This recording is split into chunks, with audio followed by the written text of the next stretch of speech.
Obsèques de Catherine Laborde, pourquoi la cérémonie a dû être interrompue à plusieurs reprises. Une dernière météo capricieuse pour Catherine Laborde, l'ancienne présentatrice de TF1, a été inhumée ce jeudi 6 février 2025 en l'église de Saint-Roch à Paris. Famille, amis et personnalités étaient présents pour un ultime hommage, mais un événement imprévu a troublé la cérémonie. Elle a bercé des générations de téléspectateurs avec son sourire et ses prévisions. Catherine Laborde, visage emblématique de la météo sur TF1 pendant 28 ans, s'est éteinte le 28 janvier 2025 à l'âge de 73 ans.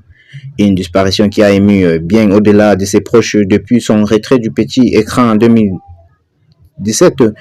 Elle menait un combat discret mais poignant contre la maladie à corps de Lewis, un syndrome neurodégénératif proche de Parkinson et d'Alzheimer. Dans son livre Trembler, publié en 2018, elle livrait sans filtre son quotidien éprouvant face à la maladie. Après l'annonce de son décès, la famille de l'ancienne présentatrice météo a très vite partagé la date et le lieu de ses obsèques. Un dernier adieu a été organisé en l'église de Saint-Roch à Paris ce jeudi.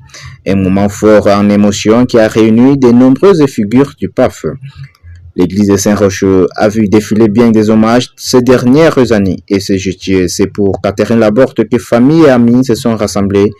Une cérémonie sombre et digne comme le souhaitait son entourage qui avait demandé ni fleurs ni couronne, préférant encourager les dons à l'association des aidants et malades à corps de Lewis.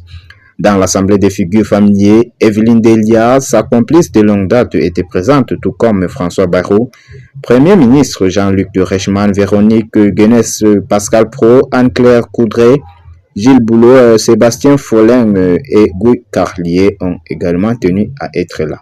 Un moment d'émotion partagé aussi par ses proches, notamment sa sœur Françoise et ses filles Gabrielle et Pia. Son mari Thomas Stern et sa belle-fille, l'actrice Sarah Stern. Mais un imprévu est venu perturber cette poignante cérémonie. Les obsèques ont malheureusement été interrompues à plusieurs reprises en raison de plusieurs pannes. Rapporte Paris Mathieu, peut-être un coup de la météo qui, elle aussi, lui a rendu un dernier hommage, qui sait.